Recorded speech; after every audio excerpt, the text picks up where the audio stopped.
Isa sa mga pinaka-importante na rehabilitation ng kalsada dito, ang EDSA.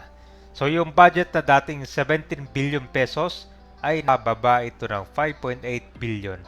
EDSA rehabilitation mas cheaper and faster na. Random na dito yung pagbabago lalo na sa areas ng Makati papuntang Pasay. Ito yung major rehabilitation, pag-repair, upgrade ng Metros Manila Main Artery. Revised plan ng project timeline na dating 2.5 years ay na less than ito than 1 year. So initial works ito nagsimula noong December 2025.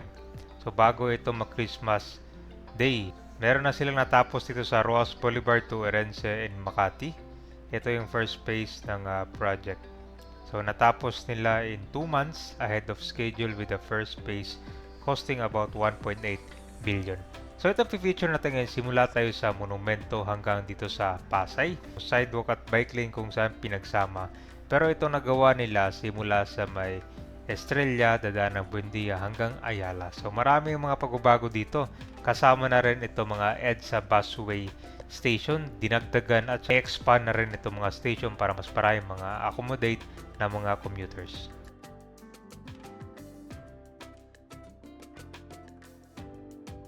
Nandito na tayo Rizal Avenue at ito po yung SM Grand Central.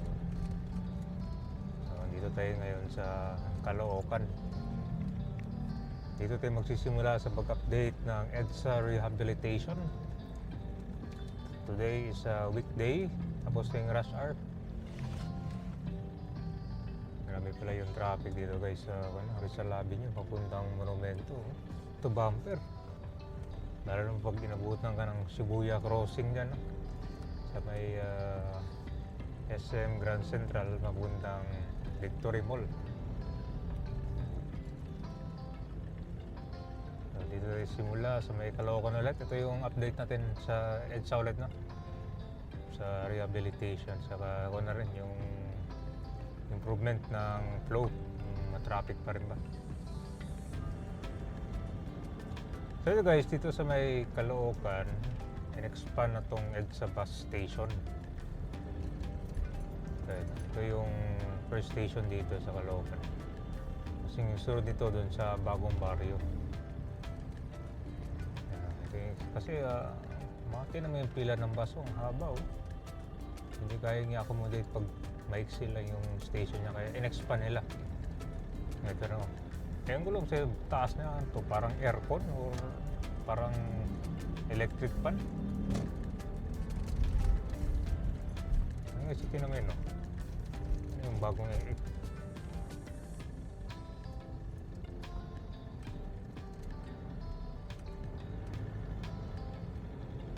hopefully kung maganda kung lagyan din ng aircon para malamig ba. Sa taas niya parang air cooler yata. Mahaba na yung kanyang yung busway station.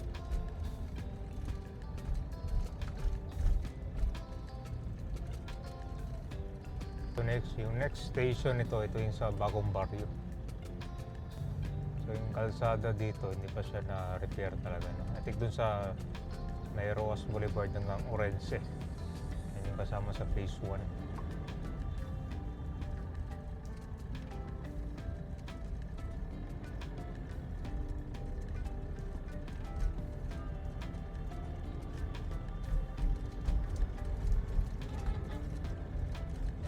Ito naman yung isang station.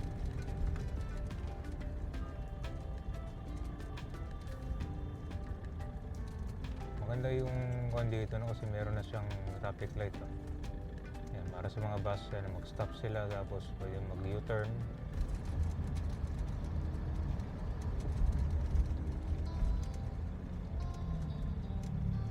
Ito naman yung bagong EDSA busway station ginagawa. Ito na yung sa Bagong Barrio. Maganda oh.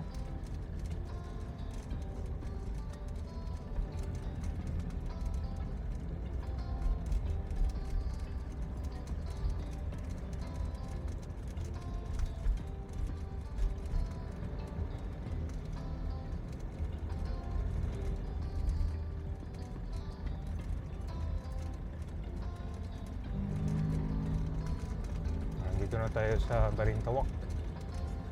Yung intersection, punta tayo ng Roosevelt.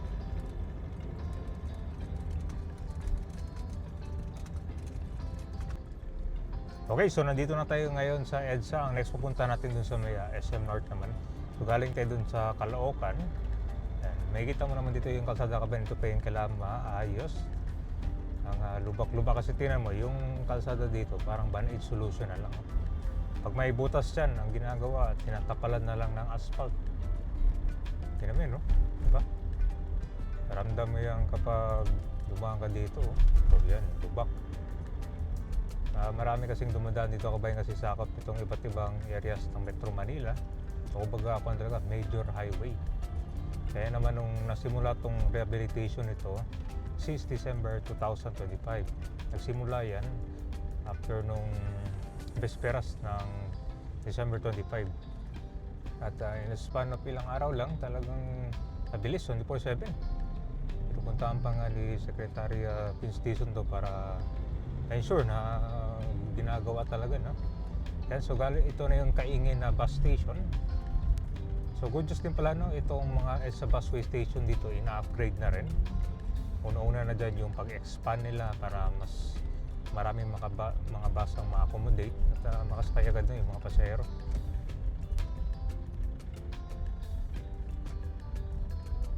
Kasi kung dito guys, yung kita nyo naman yung bus dito pag kadating sa bus station, saglit lang yan, alis agad. Hindi yan na pinupuno talaga unless lang kung traffic yung bus ngayon, no? Pero most likely ko lang yan, mga 1 minute, 2 minutes biyahe na yan kasi punta sa next station. So next natin, ito na yung Roosevelt LRT station. So ito ay na-extend na yan hanggang SM North.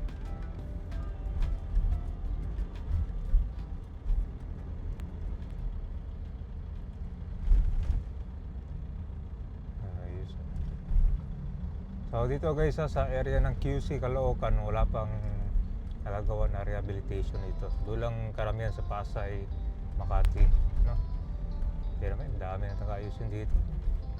Alam mo, pag nagsimula ng rehabilitation dito, unahin yan sa EDSA bus lane muna para mabilis.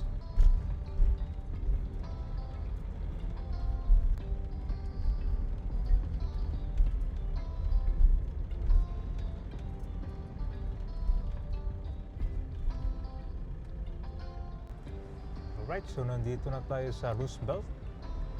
Ito na yung Fernando Poe Jr. kabayan, binago na yung pangalan niya. Pati itong station, bago na rin yung pangalan. Maganda dito sa Roosevelt kasi kita mo yung taas yan, no? Talagang naka-centralize. Talagang organize yung footbridge. Wala kang makikita mga kanila dito, naglalakad sa kalsada. Hindi ka rin kasi makatawid dito. Yan mo naman, no? Diba? Diba? Ayos. May bubong na rin yung footbridge yan. Very convenient yan. Sa mga nagtatanong ka ba, yung gamit ng LRT dyan, yan na yung 4th generation train ng LRT. Yan kasi diretso na ang sukat yan eh. Yan yung pula, di ba? Sa bilis, mas malamig na. Sakyan na rin natin yan. Sino na nakabiyahe dyan ka ba, galing Roosevelt, papuntang sukat, di ba? Ang bilis ng biyahe. Saka yung mga bagong train dyan, hindi mo na kailangan antay na matagal, mga 1 minute to 5 minutes parating na yung train nyo. Kaya kabilis talaga.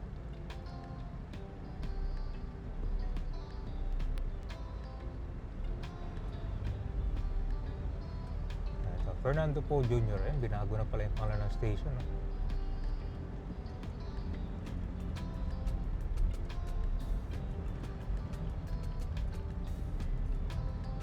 Next natin guys, ano to? Ayun, napunta naman pala tayo ng SM North. Alright guys, so nandito na tayo sa SM North at ito po yung ginagawa nga. Actually, parang tapos na yung poste ng extension ng LRT Line 1. Magko-connect dito sa SM North. Ito na yun, no? Binalagay BF. Tapos ito yung hindi nagkakamali, ito yung unang modern busway station sa SM North na natapos. SM North EDSA, SM EDSA, busway concourse. Simple lang siya yung itaas yan, walang aircon yan, pero tingnan mo naman yung design, di ba? Simple lang, hindi masyadong mainit, tapos very spacious at maganda yung design, madali lang. Yan, kita mo yung kabayan yung kanan, yan po yung turn back guideway ng MRT Line 7, matawid na rin sa hapunang ko na yan sa West Avenue. So ito naman yung common station.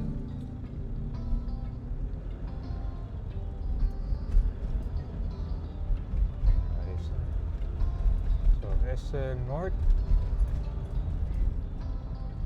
MRT station. Sana yung busway ito, meron ditong busway station dito. Halos lahat ng mga sa busway dito lalagyan na yun ng elevator, escalator. So hindi na mahirapan yung mga PWD, mga senior citizen yan sa sakay.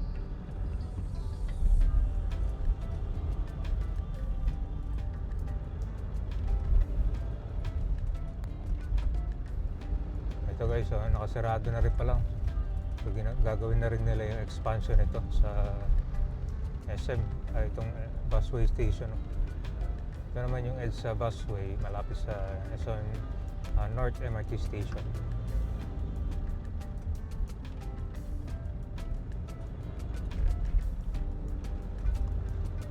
So dire-diretso na tayo. Next natin is sa Quezon Avenue.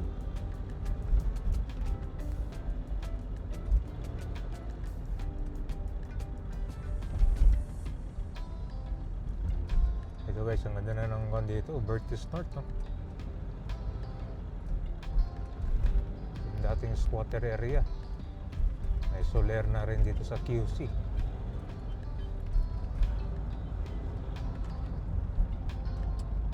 Ito yung flyover, tapos na rin na-repair to. Ito may gabi, kapag merong solid yellow lane dyan, ibig sabihin bawal dumaan yan na kahit open yan. Kasi pagdating mo sa bungad, may nakaabang na sa'yo na enforcer doon, magtitiket. Dito sa kanyan, sarado yung bus lane yan.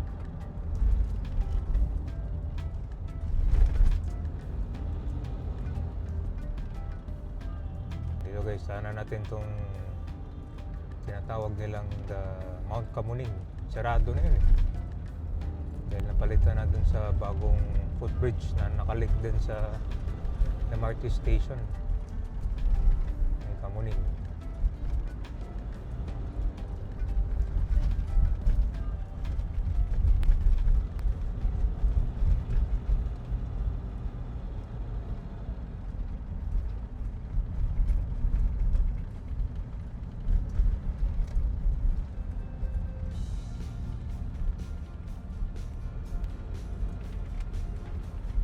Sirado na nga, wala nang dumadaan.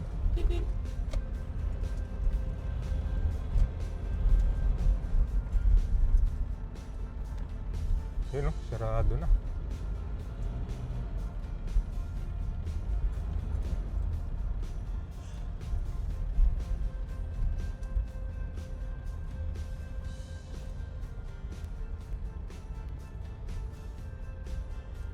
Yan guys, wala na.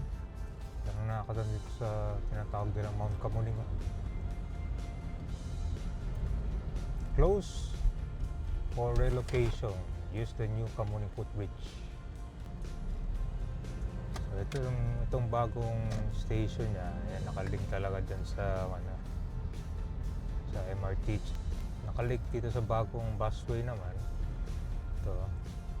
Tapos and then pwede kang dumiretso paakyat dito sa MRT station. Meron din ganyan elevator.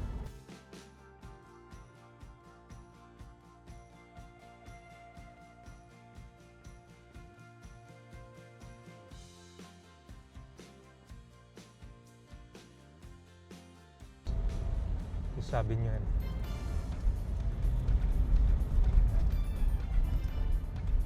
Dahil pang ayusin, no? Wala pa siguro sa 1/3 yung kalsada na ayos sila.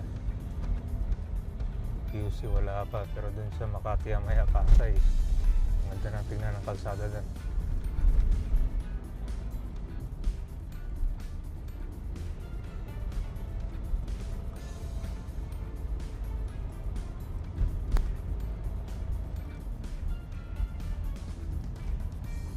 Bagong repair dito ang flyover, oh. Ayan mo.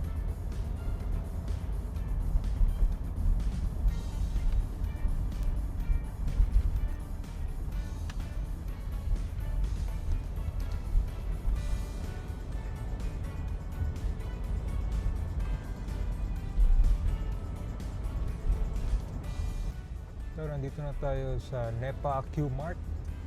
So far itong busway ba hindi pa ine-expand, no? Hopefully masama rin sa expansion to kasi masikip din yan, no? Maliit lang din. Ito pwede pa i-expand dito, ginawa ng parkingan, no? Mas malawak pa. Pero may mga footbridge ito, yan yung normal lo, di ba? Yung kanina nakita natin doon parang times 3 yata, yung 4 itaas. Ngayon lang, wala mo nang reklamo.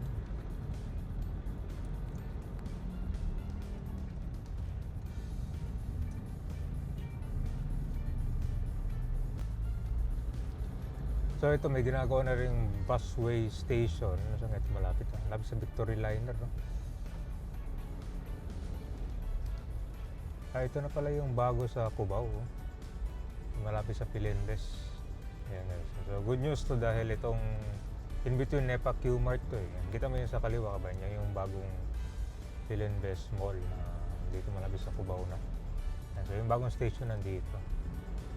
Ngayon kung baba kayo ng Araneta, medyo malayo dito, maglalakad kayo. Pero kung dyan sa Pilindes Mall, malapit lang. Walking distance lang. Yan, di naman itong ilalim, bagong pintura na rin. Saka yung bagong bus station na malapit sa Super Lines or itong mga terminal ng mga bus biyahe papunta ang north. Bagong pintura na, may mural painting pala ito, eh. Kala ko nga, pinapintura nilang kulay blue na nga. Sa taas yan po yung Aurora Boulevard, ah.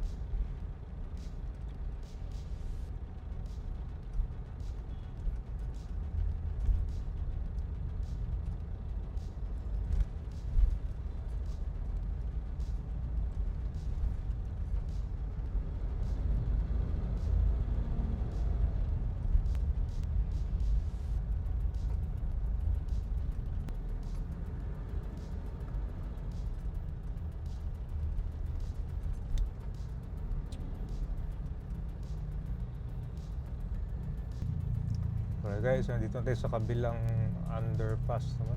Bagong pintura na rin, ganda ng resulto. Pituason underpass pala to.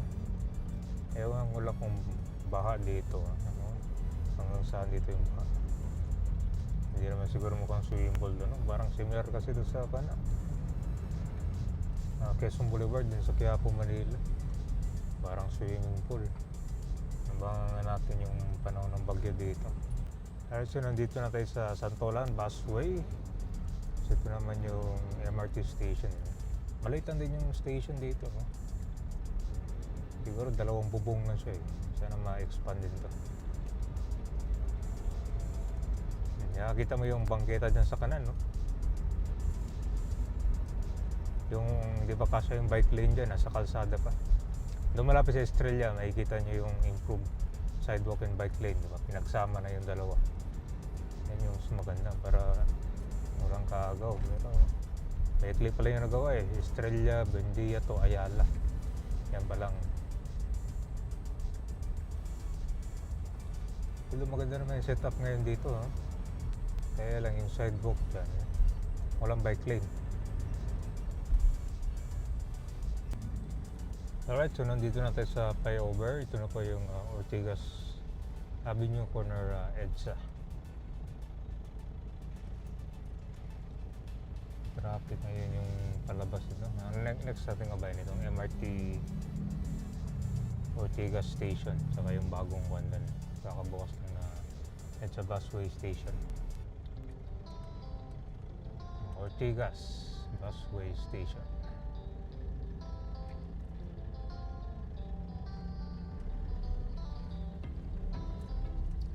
Pagbaba nyo dito, akit na lang kayo dyan sa hagdan. Na yung bagong busway concourse na binuksan, no? So wala pa dito sa may southbound. Yung northbound lang meron eh. So ewan ko lang kung paano kayo baba sa kabila. Siguro doon pa rin sa MRT. Wala, isang lane lang siya. Yun yung nagtataka dito, ba't wala doon sa kabila? Medyo malayo yata kung bababa kayo dito. Akit lang sa MRT, yun pa lang yung option nyo ngayon.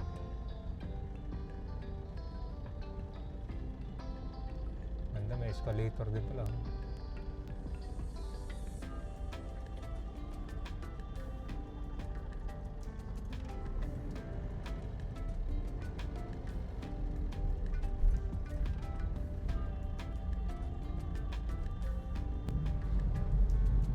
Malinis na rin yung underpass siya, oh. Saka lahat dito may ilaw na dati kasi pag tumanga dito madilim na. Yun na lang yung kalsada dito kasi yung nadaanan natin kanina may mga butas, nilalagay lang muna ng bakal. Dapat yan i-asphalt na talaga yan. Ay pang sira dito. Ayan, kita mo yung lubak dyan. Hindi narinig ah. May mga nag-maintain pala dito yung mga halaman.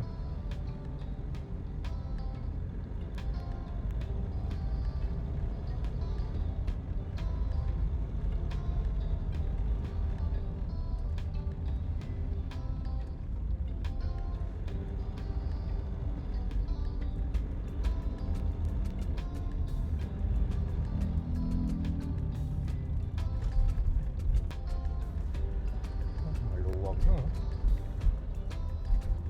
Punta natin ang Guadalupe Bridge. Diba, ang dahil pang ayusin na lubak dyan, oh. Grabe.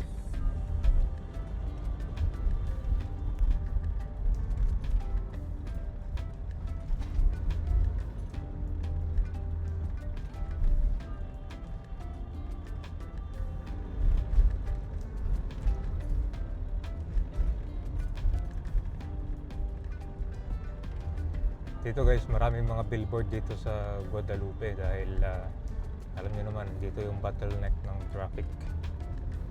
Talagang mapapatitig ka dyan sa billboard habang nagbibilang kung ano oras mag-go. Ayan, dami. Ang laki na ng improvement ng ano, may mga digital ads na. Diba, dati mga tarpaulin lang yan eh. Mga traditional na billboard ngayon puro TV na.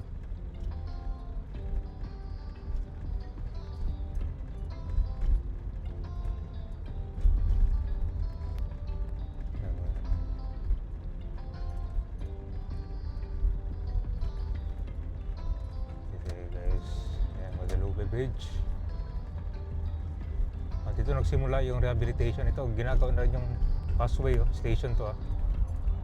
Bago mag Guadalupe Bridge, expansion na naman yan. Ito yung existing, oh. Pinapa-expand din nila yan. Marami din kasi mga commuters dito eh.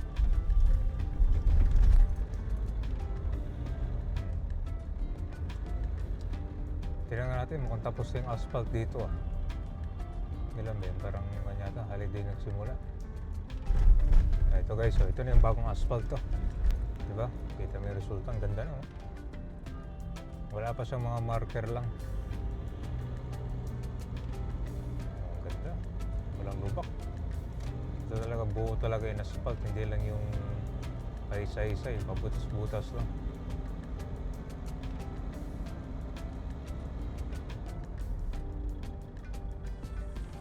Ganda na gagawa, oh.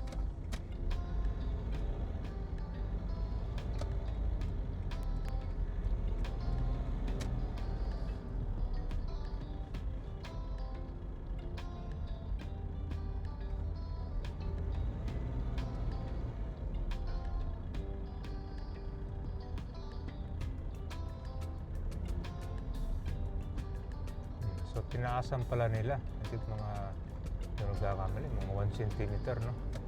Kasi dito sa kabila, mababa ba siya? Hindi ba pantay?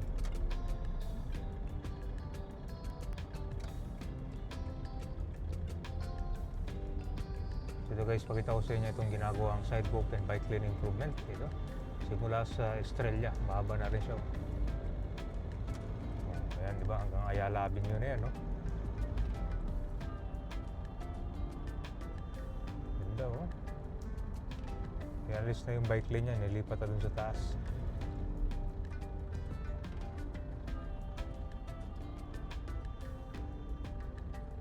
So, itong extension naman from Estrella to Buendia. Pero, yun na nga, nabanggit ko sa previous video to na na-extend na rin yan from Buendia to Ayala. Ayan. Tinanggal yung mga puno at saka yung mga poste. Ayan lang yung setup nyo.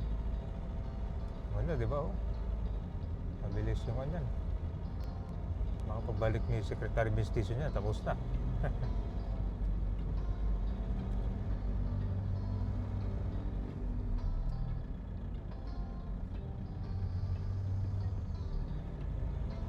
Diba?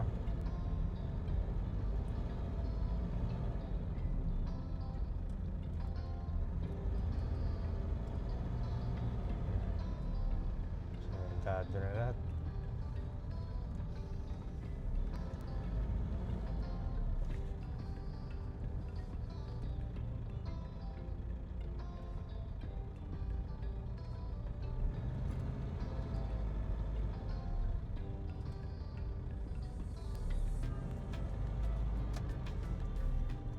Hopefully sa kabilang lane naman, no, kasi itong southbound lane pa lang itong ginagawa nilang bike lane. Ayan, kanan papunta ang Buendia.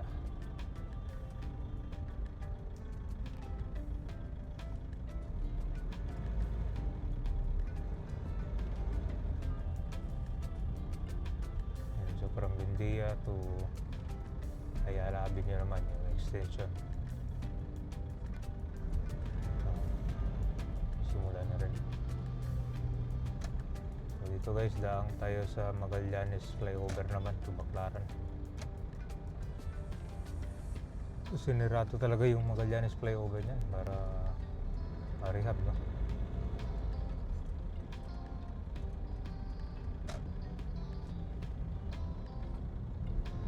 So ito na ito yung bus lane na pwede daanan ng mga motorista.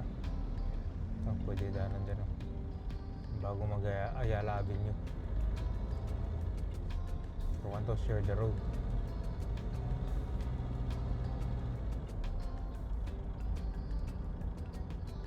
So yung ginagawang sidewalk and bike lane extension hanggang yan, Ayala.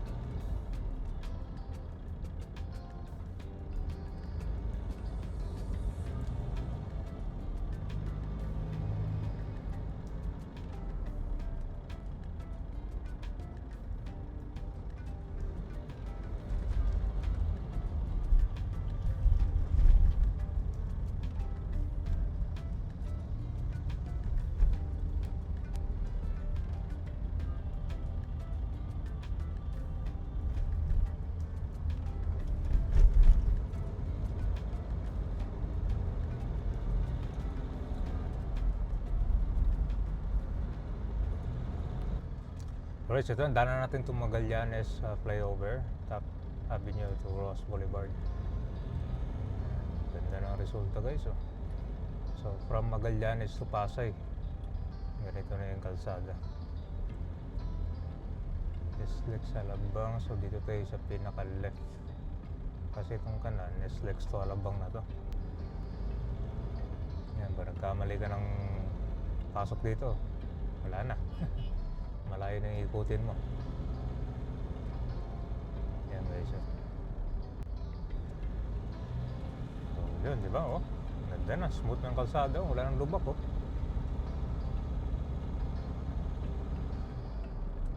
Saka yung baba nito, nalinis na rin yan, yung park niya.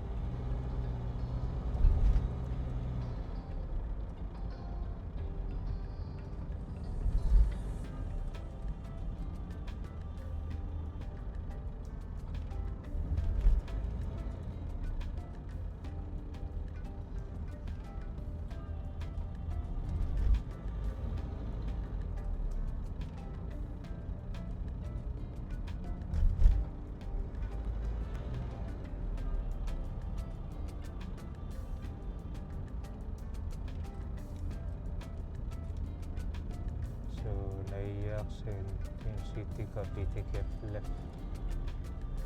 So yung Nayax Expressway dito kayo sa leftmost na kabayan, no? Puntang Terminal 1 and 2. Tayo kasi didiretso tayo pa SM MOA Globe. Ayun, ginagawa na rin pala yung kalsada dito. Tukukuhan to, Baclaran. Ayun. Tinaasan din pala nila yung kalsada.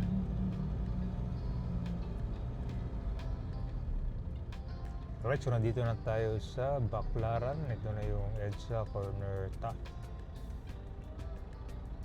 Dito na yung traffic ulit. Pero itong kalsada ito guys, bagong asphalt na rin yan.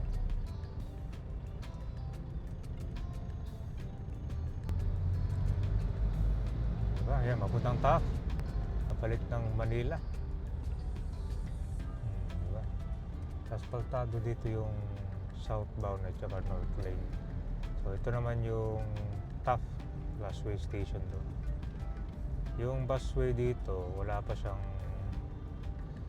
elevator or escalator. So next ito, papunta natin ng Roas Boulevard. At doon ay magtatapos, papuntang SM MOA.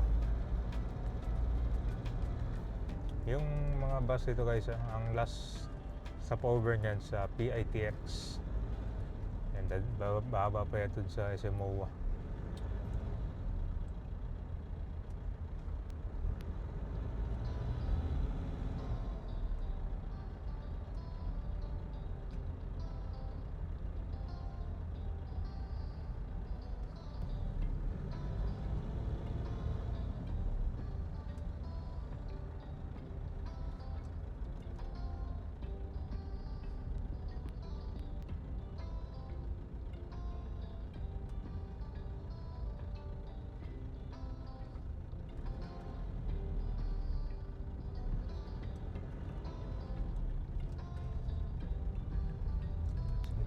Yung busway station sa Kanda, sabi sa Ross Boulevard.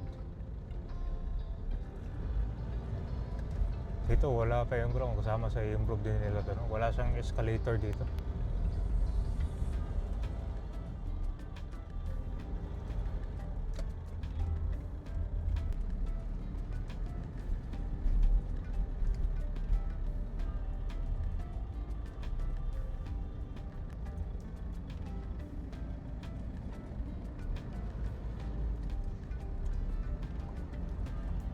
Alright, so nandito na tayo. Last stop ng EDSA. Yan, ang dami ng mga bagong hotel dito guys, saka mga residential condo. Karamihan yung mga bumibiyahe galing sa abroad or galing dito sa mga lugar sa Pilipinas. Dito ka ba yung kumukuha ng mga hotel na malapit sa SM MOA? Para walking distance lang yung pang pasyalan nila dyan. So meron din naman mga condo dito na for rent. May pwede ka mag-i-inquire guys. Yung kakamali sa SMDC, karamihan ng mga units dyan. Marami. Social residence. Ayan, para ma-experience rin yung ganyan, condo style. Dito na po, ito po yung SM MOA. At yung pinakaharap nito, nagkaroon ng expansion. Yung taas dyan, meron ng SM MOA Sky. Ayan, pag football field. Pero yung expansion ng MOA, ginagawa pa rin, no? Yung reclamation sa harap ng SM by the Bay.